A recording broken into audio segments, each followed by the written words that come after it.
রমজান মাস আমাকে এমন কিছু আমলের কথা বলেন যে আমল আমাকে জান্নাতে নিবে আর জাহান্নাম থেকে দূরে রাখবে, এমন কিছু আমলের কথা বলেন। রাসূলুল্লাহ সাল্লাল্লাহু আলাইহি সাল্লাম বললেন, লাকাদ সাআলতানি আন আযীম, তুমি আমাকে কঠিন একটা প্রশ্ন করলা। সাহাবীকে বলতেছে, তুমি আমাকে কঠিন একটা প্রশ্ন করছো। ওয়া ইন্নাহু লায়াসীরুন আলা মান ইয়াসসারাহুল্লাহ, তবে এই প্রশ্নটা তার জন্য সহজ যার জন্য আল্লাহ সহজ করে দেন। সাহাবীকে বললেন, তা'বুদুল্লাহ লা তুশরিকু বিহি শাইআ, তুমি আল্লাহর ইবাদত করবা, শিরিক করবা না। দেখেন সবাই এসে গেছে। ওয়া তুকিমুস সালাহ, নামাজ পড়বা। ওয়া তুতিজ যাকাত, যাকাত দিবা। ওয়া তাহুজ্জুল বাইতা, হজ করবা। ওয়া তাসুমু রমাদান, রমজানের রোজা রাখবা। রমজান মাসে সদকাতুল ফিতর আদায় করার জন্য সাহাবায়ে কেরাম সদকার মাল নবীজির কাছে এনে জমা রাখলেন। আবু হুরায়রা রাদিয়াল্লাহু তাআলা আনহুকে নবীজি পাহারাদার নিযুক্ত করলেন মাল পাহারা দেওয়ার জন্য। তিনি বলেন, ওয়াক্কালানি রাসূলুল্লাহ সাল্লাল্লাহু আলাইহি ওয়াসাল্লাম ফি হিফজি যাকাতি রমাদান, রাসূলুল্লাহ সাল্লাল্লাহু আলাইহি সাল্লাম আমাকে নিযুক্ত করলেন রমজান মাসের সদকাতুল ফিতরের মাল পাহারা দেওয়ার জন্য। আমাকে নিয়োগ দিলেন, নিযুক্ত করলেন আমি যেন মাল পাহারা দিই। রাতের বেলা পাহারাদারি করতেছ। আতানি আতিন ফাজালা ইয়াহসু মিনাত তাআম, রাতের বেলা একজন আসছে, আইসা খাবারে হাত দিস, সদকাতুল ফিতরের ওই মালে হাত দিস। আমি ধরে ফেললাম, ধরে তাকে বললাম, লারফাআন্নাকা ইলা রাসূলিল্লাহি সাল্লাল্লাহু আলাইহি ওয়াসাল্লাম, আমি তোমাকে আল্লাহ রাসূল সাল্লাল্লাহু আলাইহি সাল্লামের কাছে নিয়ে যাব। চোর আবু হুরায়রা রাদিয়াল্লাহু তাআলা আনহুকে বললেন, আলাইয়া ইয়ালুন ওয়ালি হাজাতুন শাদীদা, আমার দায়িত্বে আমার পরিবার আছে, আমার অনেক প্রয়োজন আছে, অভাবের তাড়নায় আমি আসছি আজকে চুরি করতে। ভাই তুমি আমাকে ছেড়ে দাও, ওয়াদা করতেছি আমি আর কখনো আসবো না। আবু হুরায়রা রাদিয়াল্লাহু তাআলা আনহু চোরকে ছেড়ে দিলেন। পরের দিন সকালে রাসূল সাল্লাল্লাহু আলাইহি সাল্লামের সাথে সাক্ষাৎ করতে আসলেন, রাতের ঘটনা জানাবেন। ঘটনা বলার আগে নবী বলতেছেন, মা ফাআলা আসিরুকাল বারিহাতা ইয়া আবা হুরায়রা, আবু হুরায়রা গত রাতে তোমার বন্দির খবর কি, তোমার সাথে কি কি করছে একটু বলো তো। এর মানে আল্লাহ তাআলা গত রাতের ঘটনা আবু হুরায়রা রাদিয়াল্লাহু তাআলা আনহুকে ওহীর মাধ্যমে, আবু হুরায়রার এই ঘটনা নবীকে আল্লাহ ওহীর মাধ্যমে আগে জানায় দিয়েছে। আবু হুরায়রা রাদিয়াল্লাহু তাআলা আনহু বললেন, হুজুর চোর আসছিল, আসার পর শাকা ইলাইয়া হাজাতান শাদীদাতান ওয়া ইয়ালান ফারাহিমতুহু ফাখাল্লাইতু সাবিলা, আমার কাছে সে অভিযোগ পেশ করেছে তার দায়িত্বে তার পরিবার আছে, তার প্রচন্ড অভাব, এই অভাব আর অনটনের মধ্যে পড়ে সে আমার কাছে আসছে চুরি করার জন্য। হুজুর আমার মায়া লাগছে তাই আমি তাকে ছেড়ে দিলাম। নবীজি বললেন, কাযাবাকা ওয়া ইন্নাহু সায়াউদ, মিথ্যা কথা বলছে, ও আবার আসবে। নবীজি কি বললেন? চোর মিথ্যা কথা বলছে, সে আবার আসবে। আবু হুরায়রা রাদিয়াল্লাহু তাআলা আনহু বলেন, আমি নিশ্চিত হয়ে গেলাম চোর আবার আসবে, কারণ নবীজি বলেছেন যেহেতু, তার মানে নিশ্চিত আসবে। পরের রাতে আমি অপেক্ষায় আছি চোর ধরার। চোর সাহেব রাতে চলে আসছে। আসার পর আমি চোরকে ধরে ফেললাম। ধরার পর আমি চোরকে বললাম, আজকে আর তোমাকে আমি ছাড়বো না, যা কিছুই বলো। চোর বলতেছে, আমি ওয়াদা করছিলাম আসবো না। তাহলে তুমি বুঝো কতটা বিপদগ্রস্ত হলে একটা মানুষ ওয়াদা খেলাফ করে আবার আসে। আমার অভাবের কারণে আমি গতকালকে আসছিলাম, তুমি বুঝো আমি ওয়াদা করছিলাম আসবো না, আজকে প্রচন্ড অভাবের কারণে আসছি, ভাই ছেড়ে দাও আমার। গতকালকের সে অভিনয় আজকে আরো সুন্দর হয়েছে, উনি ছেড়ে দিচ্ছে। রাসূলুল্লাহ সাল্লাল্লাহু আলাইহি সাল্লামের কাছে আসলেন। আসার পর নবীজি বললেন, মা ফাআলা আসিরুকাল বারিহাতা ইয়া আবা হুরায়রা, আবু হুরায়রা গত রাতের খবর কি, বন্দি কি কি করছে বলো। সাহাবী বললেন, ইয়া রাসূলুল্লাহ, চোর আবার আমার কাছে এমন ভাবে অভাব অনটন পেশ করছে, আমার মায়া লাগছে। ফারাহিমতুহু ফাখাল্লাইতু সাবিলা, প্রচুর মায়া লাগছে, আমি তাকে ছেড়ে দিলাম। নবীজি বললেন, ইন্নাহু সাউদ কদ কাযাবাকা, মিথ্যা বলছে, আবার আসবে। রসত্তুহুস সালিসা, আমি তৃতীয় রাতে ওত পেতে বসে আছি যে আজকে তুমি আসবা আর ধরবো আর নবীজির কাছে নিয়ে যাব। আজকে যতই তুমি বাহানা পেশ করো কোনো লাভ হবে না। তৃতীয় রাতে অপেক্ষা, চোর আসছে, আসার পর ধরে ফেলছে। ধরার পর আবু হুরায়রা রাদিয়াল্লাহু তাআলা বলতেছে, থামো, কিছু বলা দরকার নেই, তুমি যে বলবা এই সমস্যা ওই সমস্যা এগুলা বলা দরকার নেই, আজকে বলাই দরকার নেই, তোমাকে নবীজির কাছে নিব। চোর বলতেছে, কথাটা শুনবা তো? কি কথা? দানি উআল্লিমকা কালিমাত। চোর বলতেছে, আমাকে ছেড়ে দাও, আমি তোমারে কিছু বিদ্যা শিখিয়ে দিই, তোমার কাজে আসবে। কি শিখিয়ে দিই? বিদ্যা। হাদিসে আসছে, কানু আহরাসান নাসি আলাল ইলম, সাহাবায়ে কেরাম ছিলেন এই পৃথিবীর মানুষের মধ্যে সবচেয়ে বেশি ইলম অন্বেষণের প্রতি তাদের আগ্রহ সবচেয়ে বেশি ছিল। সাহাবী চিন্তা করলেন, বিদ্যা শিখাবে, এটা তো মিস করা যায় না। আচ্ছা ঠিক আছে, শিখাও, দেখি কি করা যায়। চোর এবার আবু হুরায়রা রাদিয়াল্লাহু তাআলা আনহুকে বলতেছে, ইযা আওয়াইতা ইলা ফিরাশিকা ফাকরা আয়াতাল কুরসি ফাইন্নাহু লা ইয়াজালা আলাইকা মিনাল্লাহি হাফিজুন ওয়া লা ইয়াকরাবান্নাকা শাইতানুন হাত্তা তুসবিহা। যখন তুমি বিছানার মধ্যে যাও তখন তুমি আয়াতুল কুরসি পড়বা, পড়ার পর ঘরের দরজা বন্ধ করবা। আয়াতুল কুরসি পড়ার পর ঘরের দরজা বন্ধ করবা। সারা রাত আল্লাহর পক্ষ থেকে একজন ফেরেশতা তোমার পাহারাদারি করবে। শুধু তাই না, সকাল পর্যন্ত শয়তান তোমার কাছে আসতে পারবে না। যদি তুমি আয়াতুল কুরসি পড়ে রাতের বেলা ঘুমাও, সারা রাত একজন ফেরেশতা তোমাকে পাহারাদারি করবে, সকাল পর্যন্ত শয়তান তোমার কাছে আসতে পারবে না। কে শিখাইছে এই কথা? চোরে। সকালবেলা নবীজির সাহাবী আবু হুরায়রা রাদিয়াল্লাহু তাআলা আনহুর কাছে, নবীজির সাহাবী আবু হুরায়রা রাদিয়াল্লাহু তাআলা নবীজির কাছে আসলেন। কি অবস্থা? চোরের খবর কি? হুজুর, গত রাতে আমি পুরা দৃঢ় প্রতিজ্ঞাবদ্ধ ছিলাম আজকে আর চোরকে আমি ছাড়বো না, কিন্তু সে আমার এমন এক অফার দিছে, আমি ছেড়ে দিছি। কি বলছে? আমারে বলছে বিদ্যা শিখাবে। হুজুর, আমি তো এই লোভ সামলাইতে পারি নাই, আমার সুন্দর একটা বিদ্যা শিখিয়ে দিছে, চোর ছেড়ে দিছে। কি শিখাইছে বলো? আমাকে বলছে বিছানায় গেলে আয়াতুল কুরসি পড়ার জন্য, এটা পড়ে যদি আমি ঘুমাই, দরজা বন্ধ করি, একজন ফেরেশতা আল্লাহর পক্ষ থেকে নিযুক্ত করা হবে, সে পাহারাদারি করবে, আর সকাল পর্যন্ত শয়তান আমার কাছে আসবে না। নবীজি বললেন, সদাকা, চোর সত্য কথা বলছে। চোর কি বলছে? কি বুঝাইতেছি আপনাদেরকে? শত্রু সত্য কথা বললেও স্বীকার করা। বলছিলাম না, শত্রু সত্য কথা বললে কি করা? এর শত্রু চোর, চোর সত্য কথা বলছে, নবী বলছে না ওর কথা সত্য। কথা কি? সাথে সাথে কি বলে দেখেন, ওয়া ইন্নাহু কাযুবুন, তবে সে দুনিয়ার সবচেয়ে বড় মিথ্যাবাদী। তোমার কাছে যেই চোর 3 দিন আসছে, এই চোর হলো এই পৃথিবীর মধ্যে সবচেয়ে বড় মিথ্যাবাদী। তবে কালকে যেই কথাটা তোমাকে বলছে এটা সত্য কথা। তা'লামু মান তুখাতিবু মুনযু সালাসিলায়াল,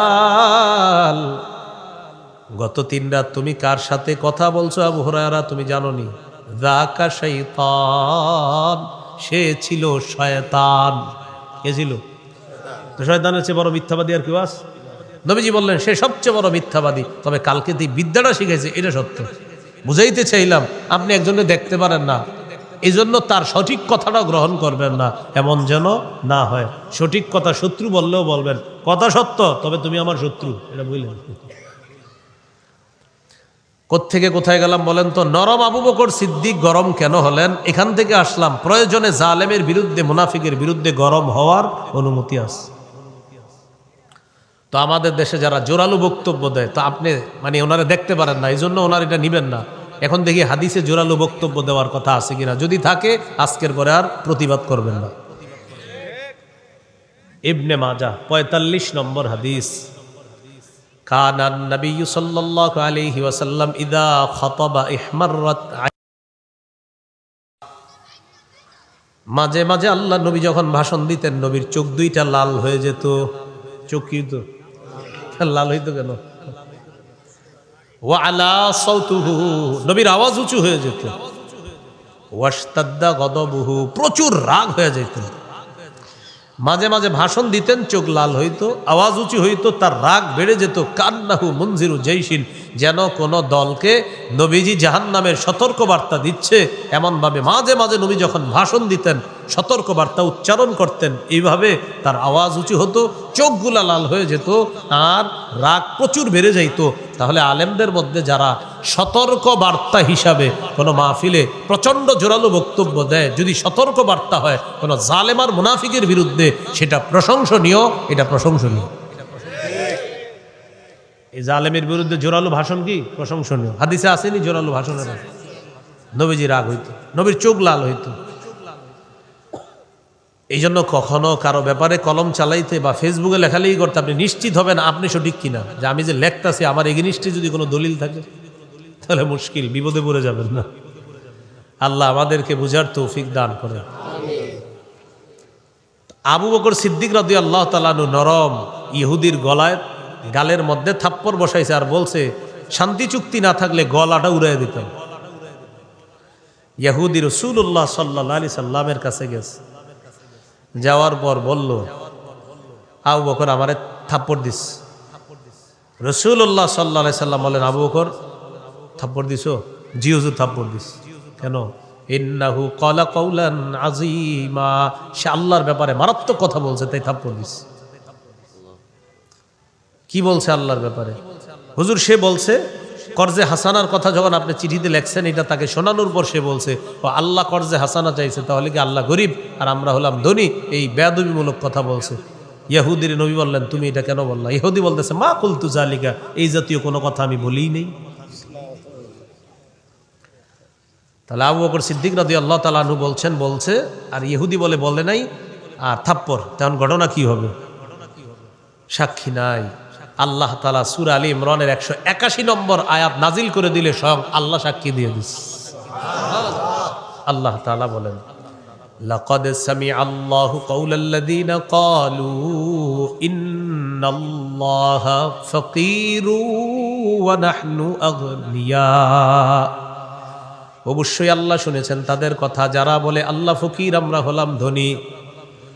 আপনার সাহাবী আবু বকর এই কথা শোনার পর ইহুদির গালের মধ্যে চর বসায়া দিছে।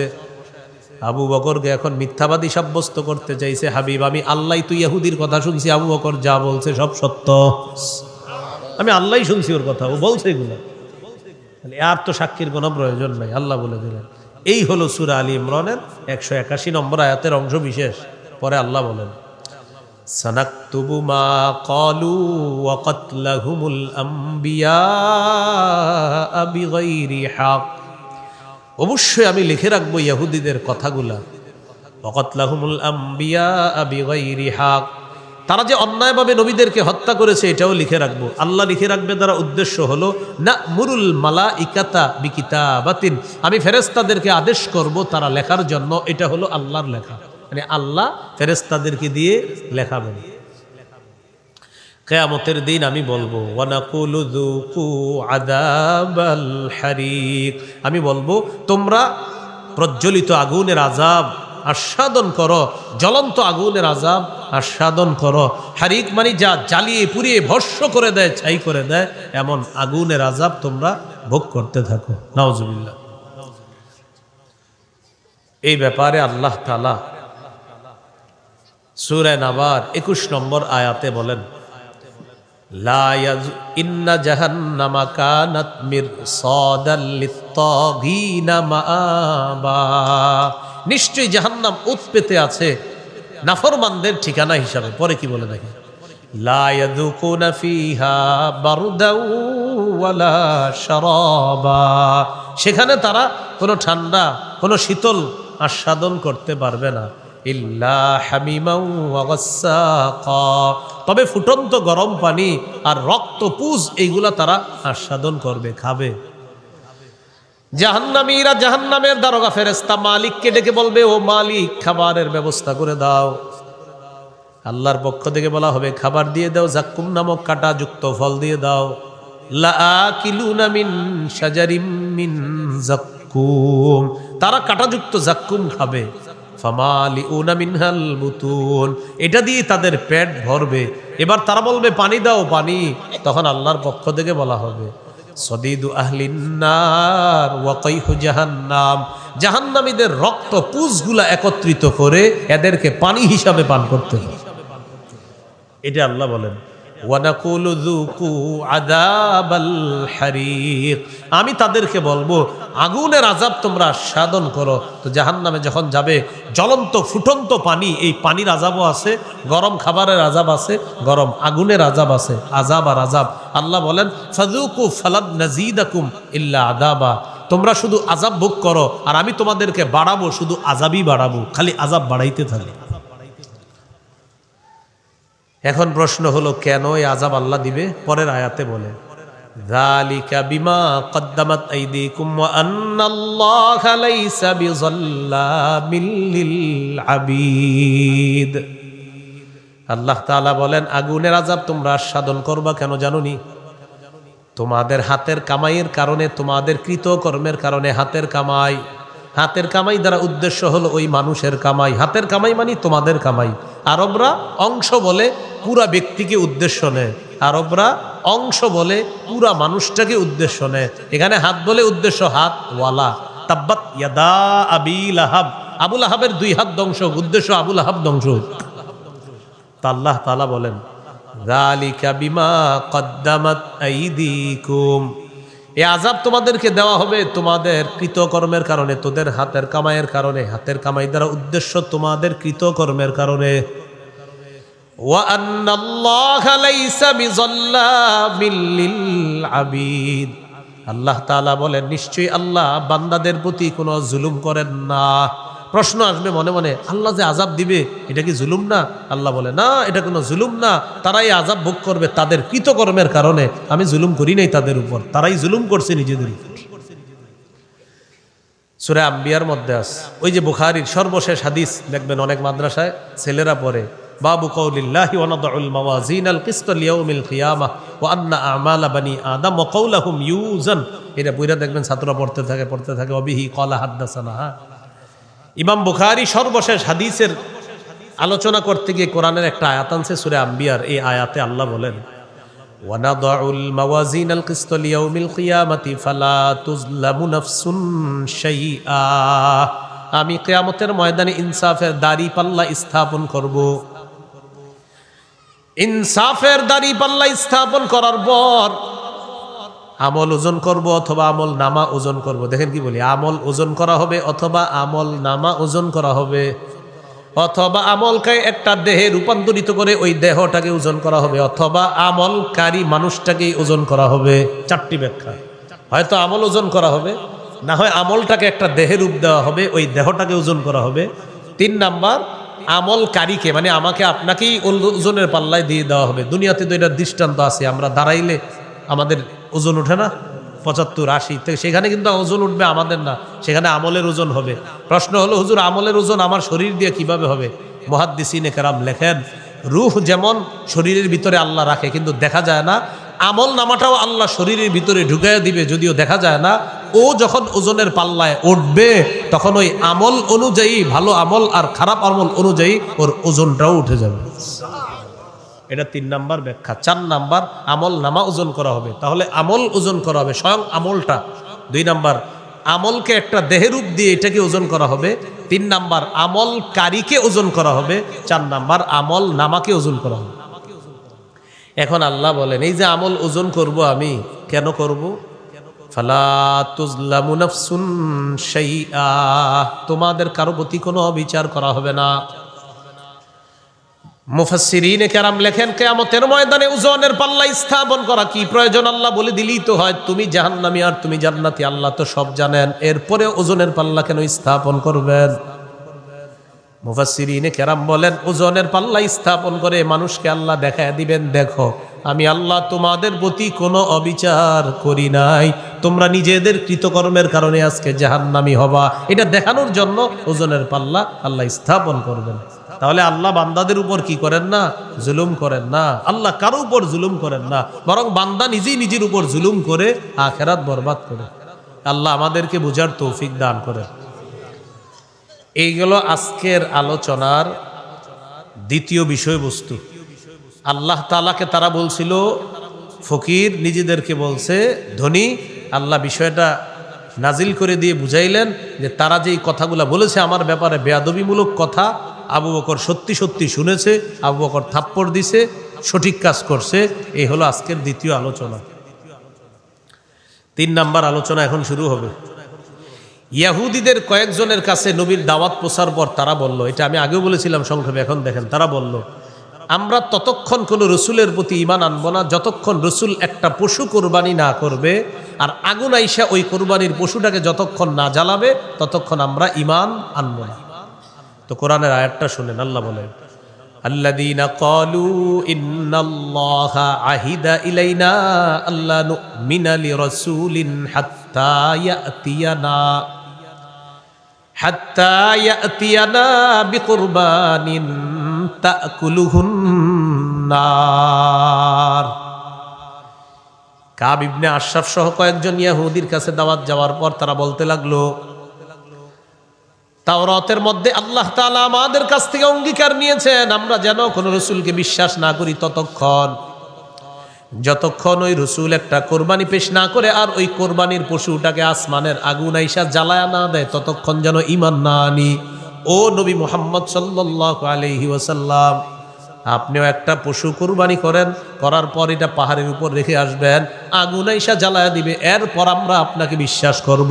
আমাদের নবীর এটা বলল ইহুদিরা। মূল বিষয়টা কি? মূল বিষয় হলো তাওরাতের মধ্যে আমাদের নবী আর ঈসা নবীর ব্যাপারে এই কথা নাই। কোথায়? তাওরাতে যদি এই কথা থাকেও, দুইজন নবী বাদ, ঈসা নবী আর আমাদের নবী। আমাদের নবী আর ঈসা নবীর জন্য এই নিয়ম ছিল না যে কোরবানির পশু জবাই করে পাহাড়ের উপর রাখা হবে আর আগুন এসে এটাকে জ্বালায়া দিবে। এই ঘটনা আর এই জাতীয় কোরবানি ঈসা নবী আর আমাদের নবীর এটার জন্য প্রযোজ্য না। হ্যাঁ, আমাদের নবী আর ঈসা নবীর আগে বাস্তবিকই নবীরা এরকম কোরবানির পশু জবাই করে একটা টিলার উপরে রেখে আসতো, আগুন থেকে, আকাশ থেকে একটা সাদা আগুন আসতো, এই আগুনটার ধোঁয়া থাকতো না আর কোনো আওয়াজ হইতো না। নবী এবাদত খানায় গিয়ে বলতেন, আল্লাহ কোরবানি কবুল করেন, কবুল করেন। আর এবাদত খানার চারপাশে মানুষ দাঁড়ায় দাঁড়ায় দেখতো ওই টিলার দিকে যে কোরবানি কবুল হয়েছে কিনা। তখন একটা সাদা আগুন আসতো যেটার কোনো আওয়াজ নাই, ধোঁয়া নাই, ওই আগুন পশুকে জ্বালায়া দিলে তখন বোঝা যেত হ্যাঁ তিনি সঠিক রাসূল। কিন্তু এরপরে ঈমান আনতো না। এরপরে কি আনতো না? ঈমান আনতো না। তো নবীর যুগের ইহুদিরা তারাও বলল, আপনিও যদি কোরবানি পেশ না করেন আমরা ঈমান আনবো না। তো প্রথম কথা, এই জাতীয় কোরবানি কি আমাদের নবীর শরীয়তে আছে? আমাদের নবীর শরীয়তে হলো কোরবানির পশু জবাই করার পর আমরা এটা খাবো। আল্লাহ তাআলা আমাদের নবীকে বললেন, হাবিব ওরা ভাউতাবাজি করতেছে ঈমান না আনার জন্য, এবার আপনি ওদেরকে বলেন। দেখেন আল্লাহ কি বলে, কুল ক্বাদ জাআকুম রুসুলুম মিন ক্বাবলি বিল বায়িনাত। নবী আপনি বলেন, তোমাদের কাছে এসেছে আমার পূর্বে বহু রসুল মুআজিজা সহ। আমার পূর্বে বহু রসুল দুনিয়াতে এসেছে মুআজিজা সহ, তোমাদের কাছে এসেছে, তোমাদের পূর্ববর্তী যারা ইহুদি ছিল তাদের কাছে এসেছে বিল বায়িনাত, মুআজিজা সহ। এরপরে দেখেন, খুব মন দিয়ে শুনেন, ওয়া বিল্লাযী কুলতুম, আর তোমরা যেটা বললা যে আগুন আইসা কোরবানির পশু জ্বালায়া দিবে, এই মুআজিজা সহ অনেক রসুল এসেছে আমার পূর্বে, তোমাদের কাছে অনেক রসুল এসেছে মুআজিজা নিয়ে। আর তোমরা যেটা বললা আগুন আইসা কোরবানির পশুকে জ্বালায়া দিবে, এই মুআজিজাও অনেক রসুল দেখাইছে, এরপরেও তোমরা ওই রসুলদেরকে বিশ্বাস করো নাই, উল্টা হত্যা করছো। কি করছো? আল্লাহ বলেন, ফালিমা কাতালতুমুহুম ইন কুনতুম সাদিকিন। ইহুদিদেরকে আপনি বলেন, ওই ইহুদিরা তোমরা না বলো আগুন আইসা কোরবানির পশু জ্বালায়া দিলে তোমরা ঈমান আনো।